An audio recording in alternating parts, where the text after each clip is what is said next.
The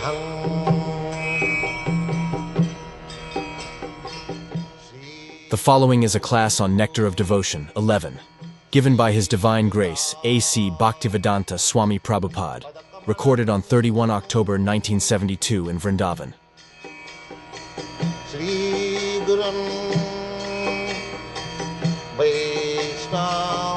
Krishna, we refer to the Supreme Personality of Godhead, along with His many expansions. He is expanded by His plenary parts and parcels, His differentiated parts and parcels, and His different energies. Krishna, in other words, means everything and includes everything. Generally, however, we should understand Krishna to mean Krishna and His personal expansions. Krishna expands Himself as Baladeva, Sankarshan, Vasudeva, Aniruddha, Pradyumna, Rama, Nrsimha, Varaha, as well as many other incarnations and innumerable Vishnu expansions.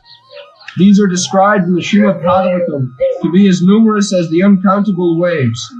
So Krishna includes all such expansions, as well as His pure devotees. In the Brahma Samhita, it is stated that Krishna's expansions are all complete in eternity, blissfulness, and cognizance. Devotional service means to prosecute Krishna-conscious activities which are favorable to the transcendental pleasure of the Supreme Lord Krishna, and any activities which are not favorable to the transcendental favor of the Lord cannot be accepted as devotional service. So, Krishna does not mean alone. Krishna is not impersonal. He is person, and He expands in so many persons. Eka Bahusham. He is one, but He expands Himself to innumerable forms. The Vishnu forms, they are known as Sangsha. And the servitor form, the living entities, they are also expansion of Vishnu, part and parcel, differentiated, Vivinnangs. So, everything expansion of Krishna. Parasya Brahmana Shakti. Parasya Brahmana Shakti Sarvidam Akhilam Jagat. Whatever we see, experience within this world, within this universe, they are simply expansion of the energy of Krishna.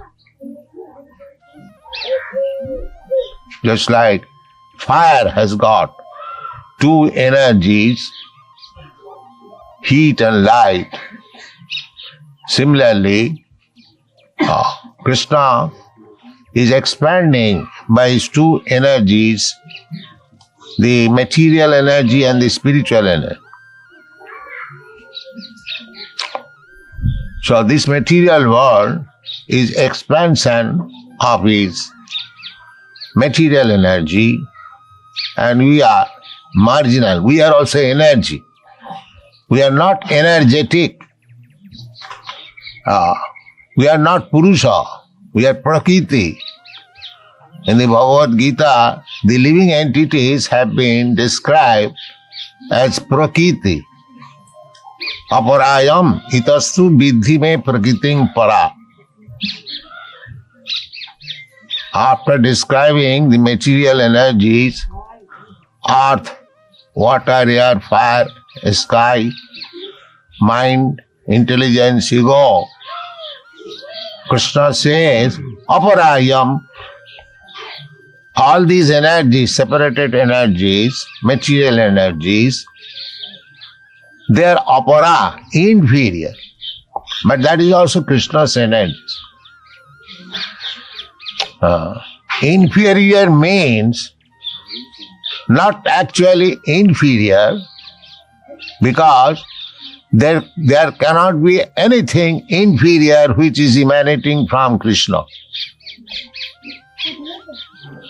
The inferior in this sense, by our absence of Krishna consciousness. Because we have come here in this material world to enjoy, to our sense satisfaction, sense gratification. We have made it inferior. Otherwise it is not inferior. One who knows how to utilize this energy, for him it is not inferior. Nidbande Krishna Sambandhe Yukta Vairagamucca. One who does not know how to utilize this material energy for the purpose of Krishna, for them it is inferior. Otherwise, Advaya, absolute, idang hi vishang Bhagavan ivetara. Narad Muni has described before Vyasdev, idang hi vishang Bhagavan ivetara. It appears like different, but actually Krishna, Mahabhagavad, this is the vision of Mahabhagavad, not ordinary. Mahabhagavad, sthavar jangam dekhe na dekhe tar murti. In Mahabhagavad sees a tree or an animal or anything. He does not see the form, but he sees his Ishtadev Murti. He sees there Krishna. Actually Krishna is there as Paramatma. So he sees Paramatma. He does not see the external body.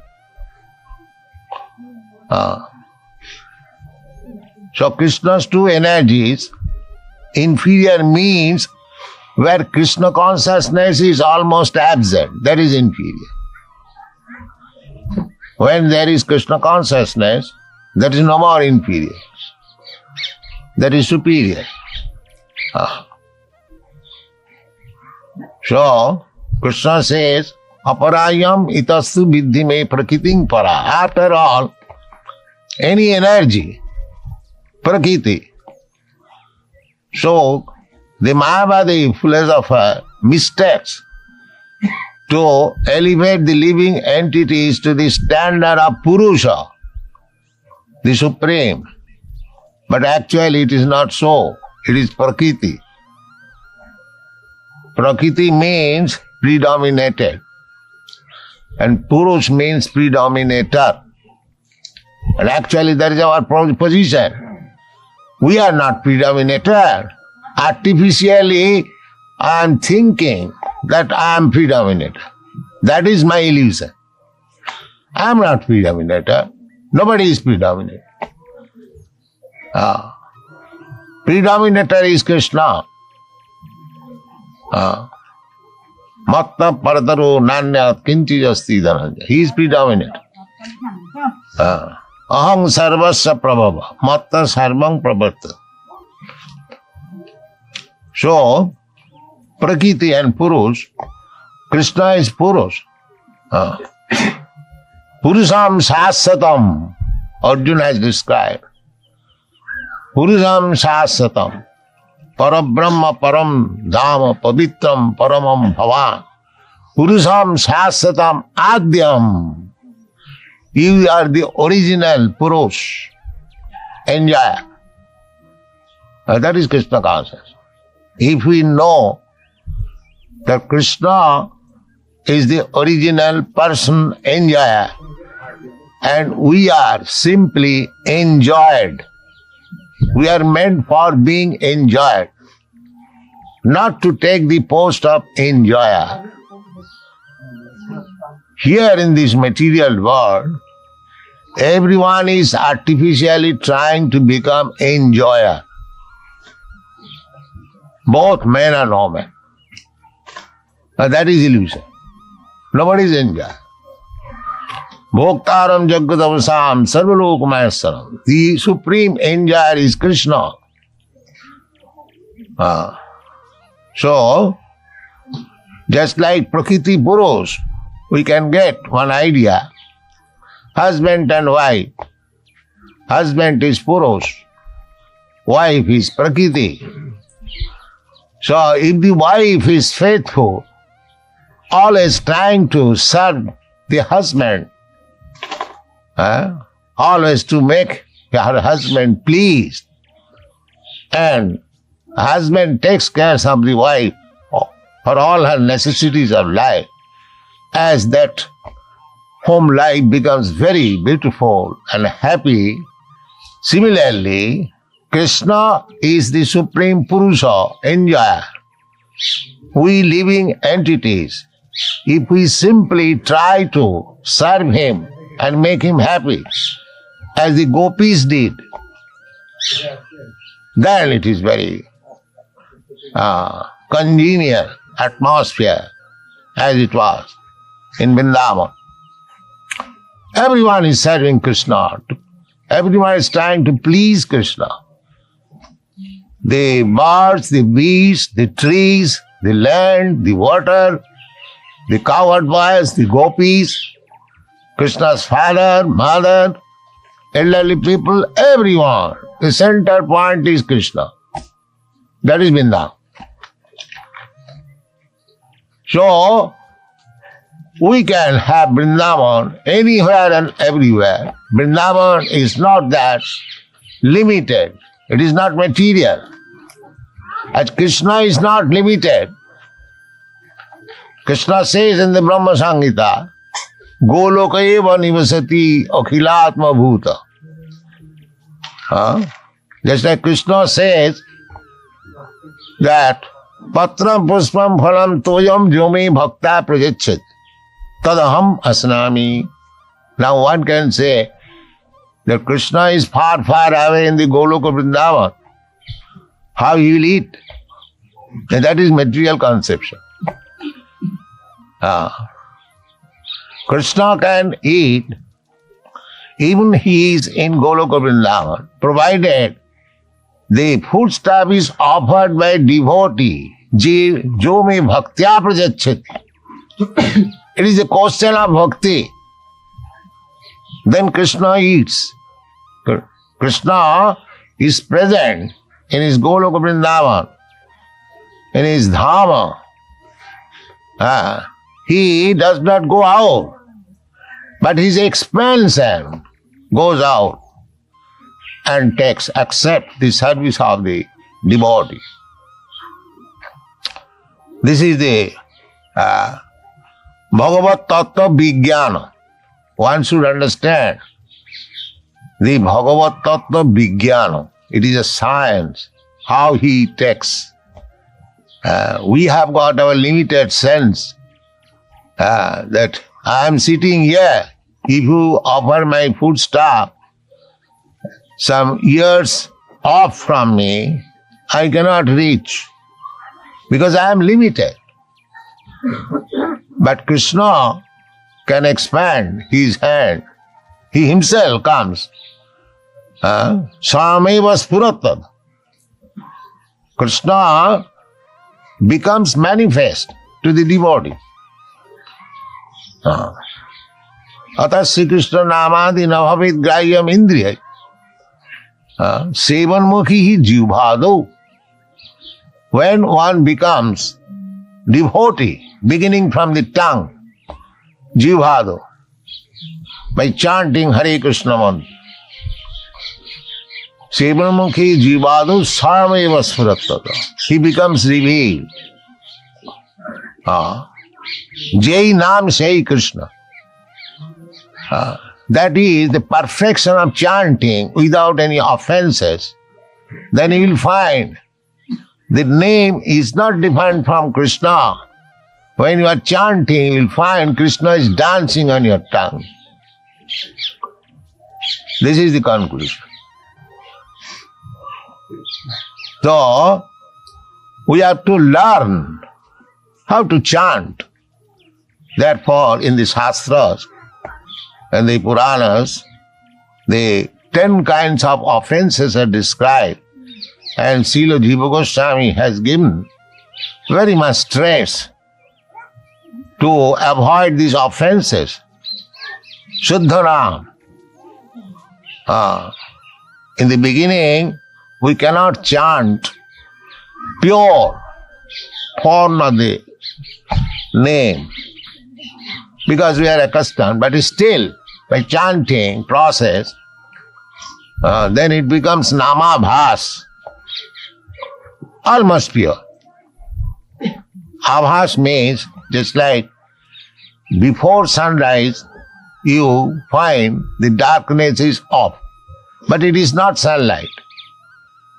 It is different from sunlight, but still there is the dawn, you can see everything distinctly. Similarly, first there is offensive name, and if you avoid the 10 kinds of offenses, then gradually it becomes namabhas. And Srila Haridas Thakur has said, Acharya, that by namabhas one becomes liberated. There was some argument with Haridas Thakur and one Brahmin in the office of Raghunath Das Goswami's father, uncle. So there was some high-level talks on these namabhas. So by namabhas, one becomes liberated. By chanting Hare Krishna mantra, offensive, one becomes materially happy or distressed. But when one comes to the stage of namabhas, he becomes liberated. And when he chants pure name, there is Krishna Prem, just like Rupa Goswami. He was chanting, we are also chanting, but we are not in the stage of Rupa Goswami or Sanatana Goswami or Haridas Thakur. Actually, if we come to that stage, then there will be Krishna Prem, love of Krishna.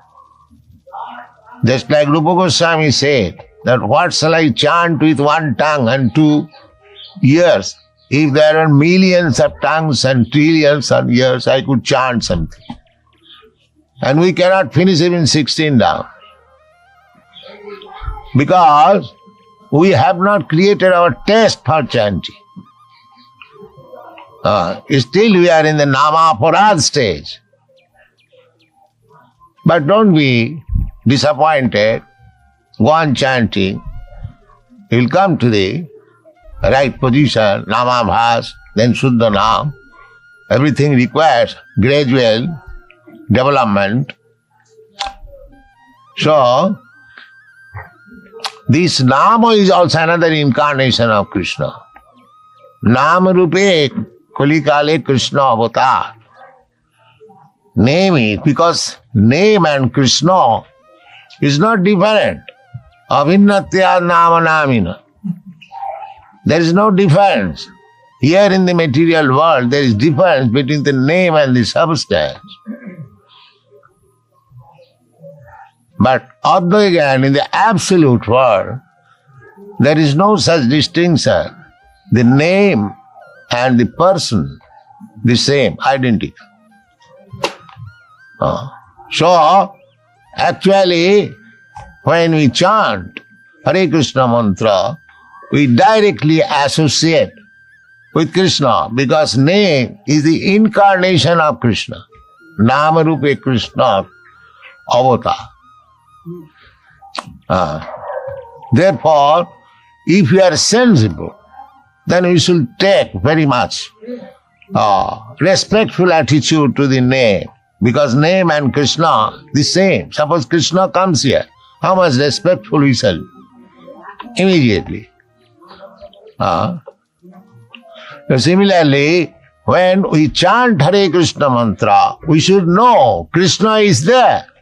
Therefore, we should be very much cautious and respectful, not neglectful. That is offense. That is offense.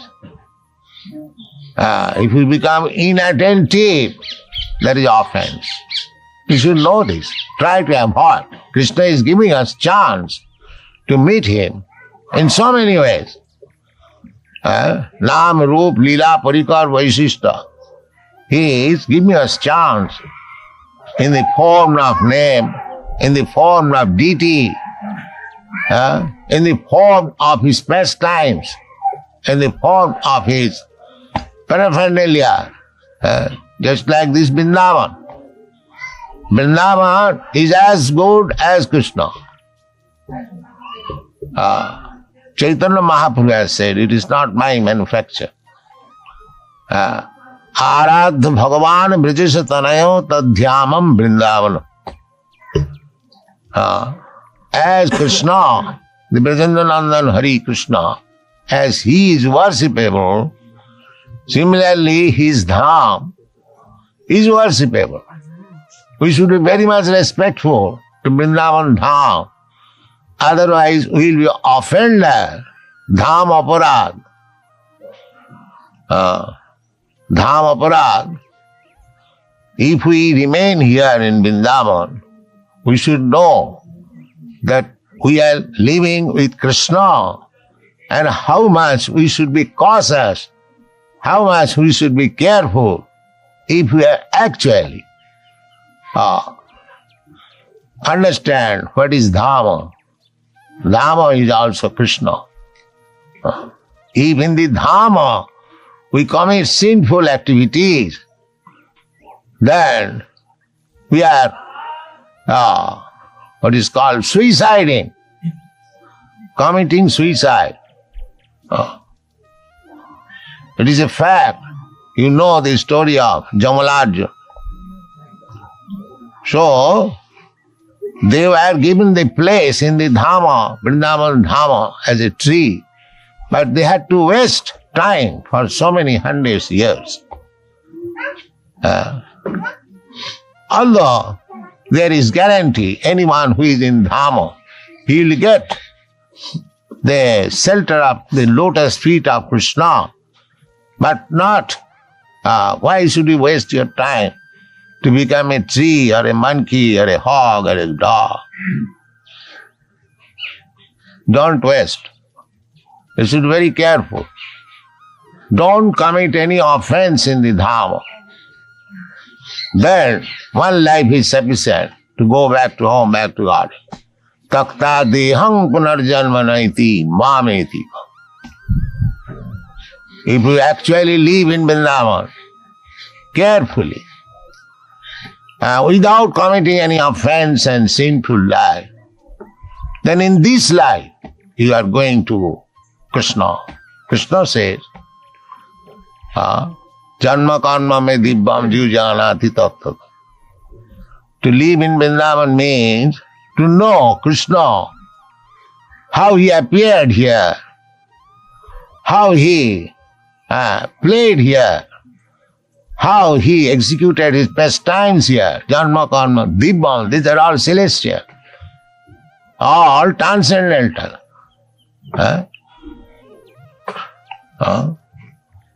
Jaya Radha Madhava Kunya Vihar.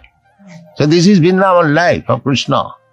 So if we know Krishna Tattvata, this Tattvata we discussed this morning, Manusyanam Sahasreshi Koschid Jatati Siddha Jatatam api Siddhanam Koschid Vetti Mam Tattva.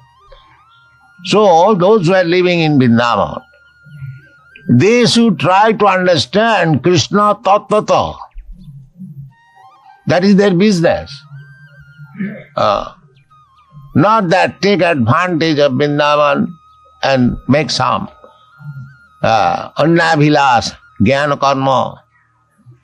No. that means we are wasting time.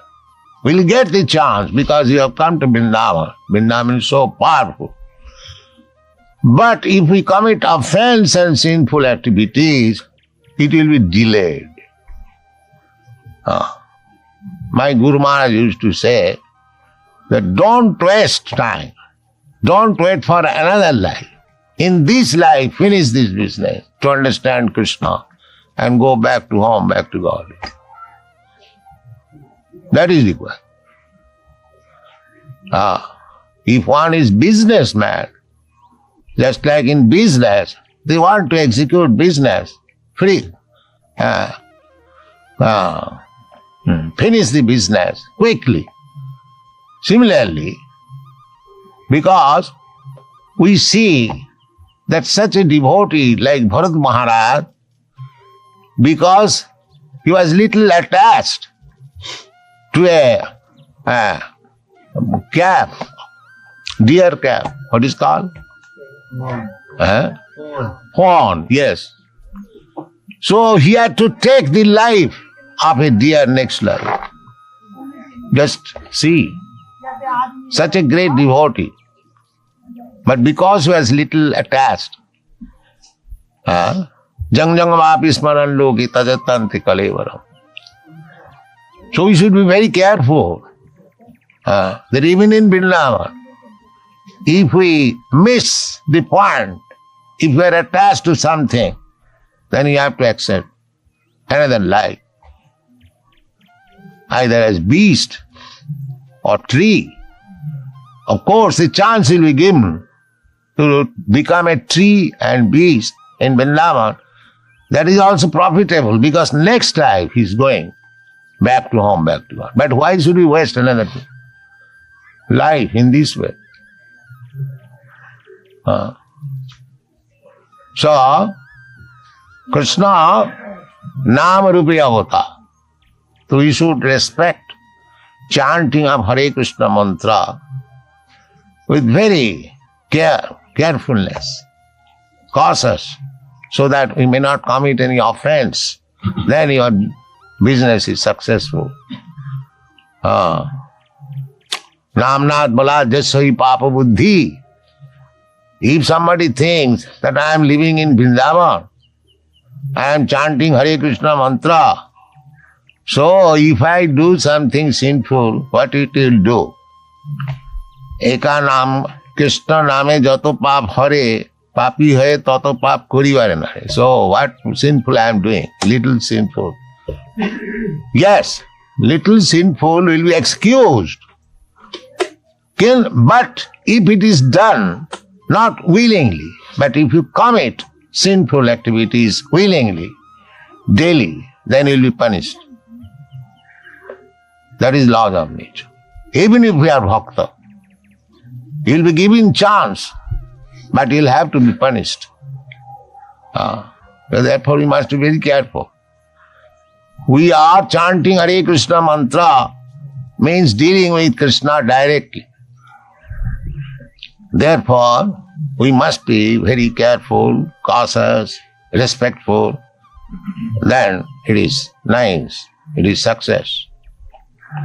Read next. For example, great demons like Ravan, Kamsa, Hiranyakashipu were always thinking of Krishna, but they were thinking of him as their enemy.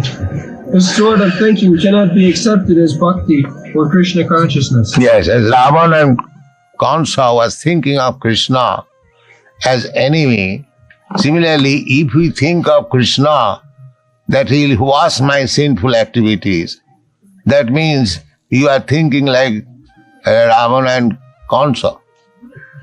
Krishna should be thought favorably. Anukullena Krishna anusilena. No, pratikullena, no. You cannot think of Krishna and commit sinful life at the same time. That is pratikul.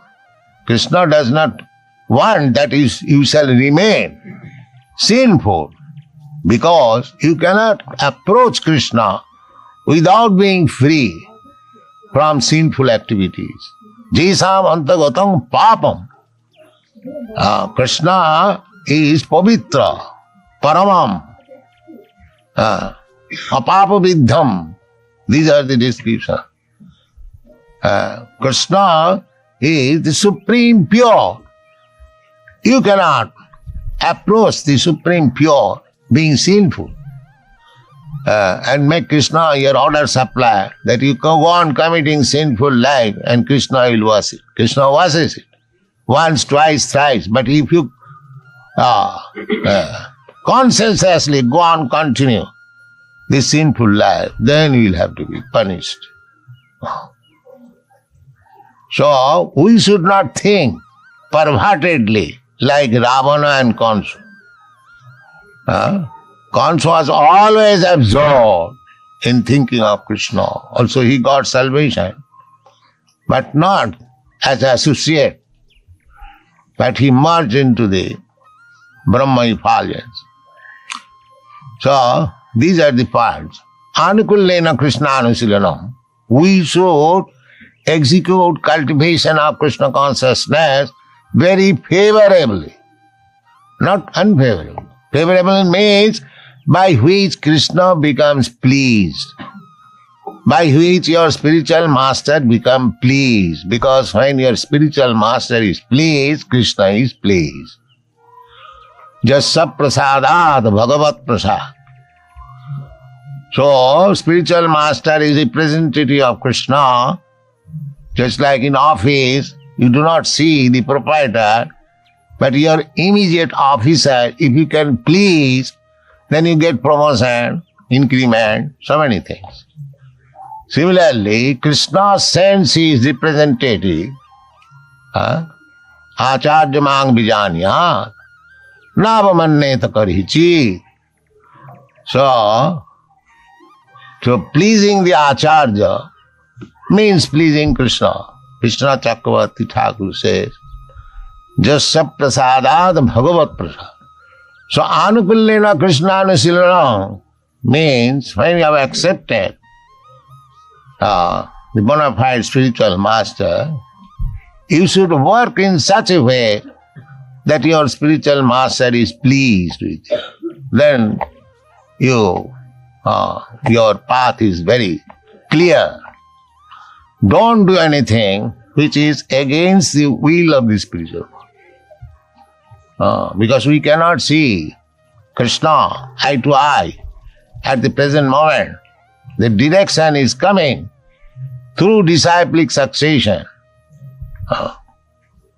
Evang parampara praptam evang rajasaya vidu.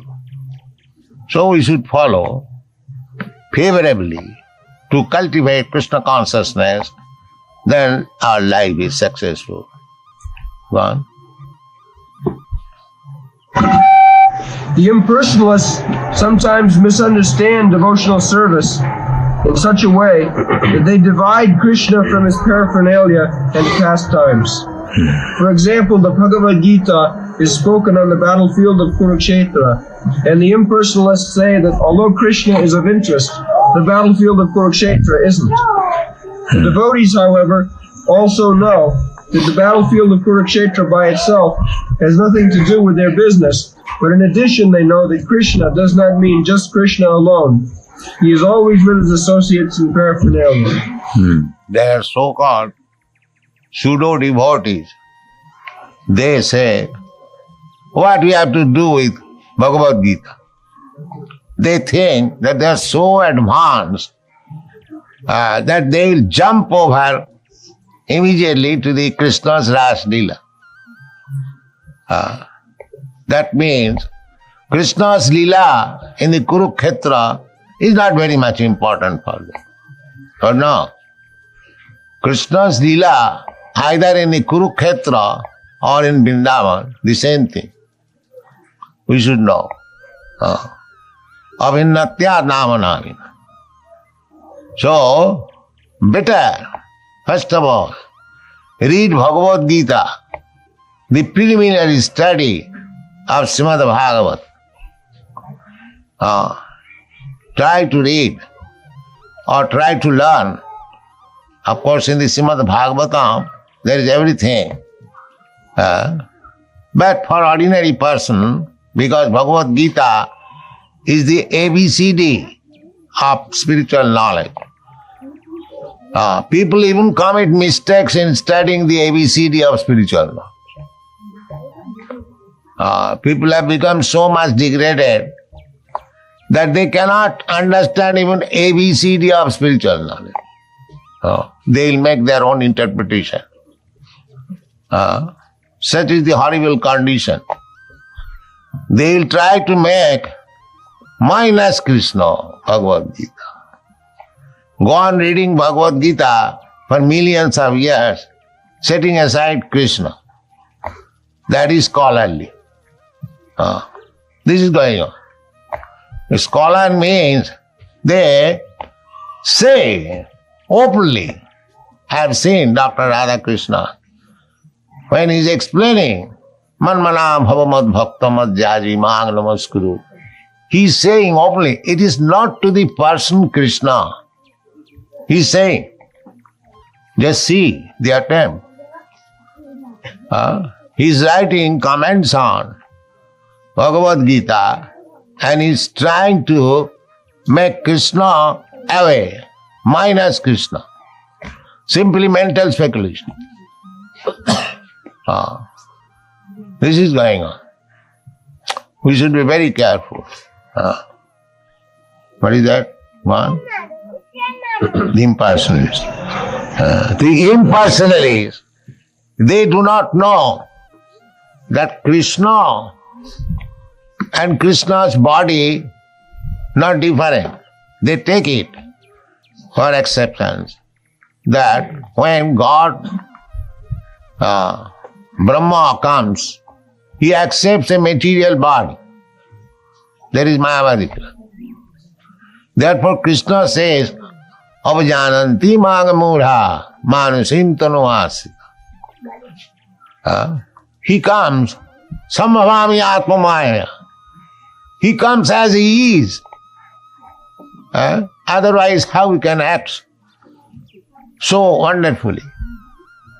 When he was on the lap of his mother, 3 months old, how he could kill the gigantic demon, Putana.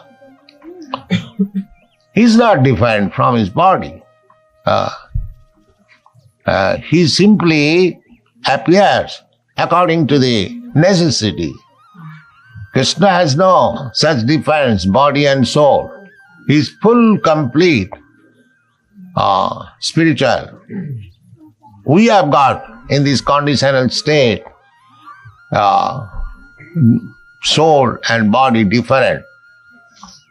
Dehi and Deha.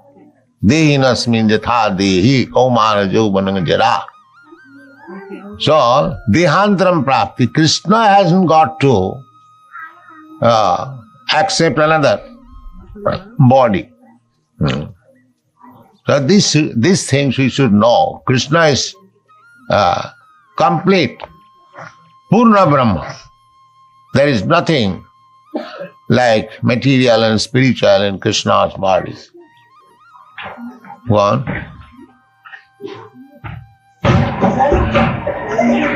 For instance, if someone says, give something to eat to the man with the weapons, the eating process is done by the man and not by the weapons.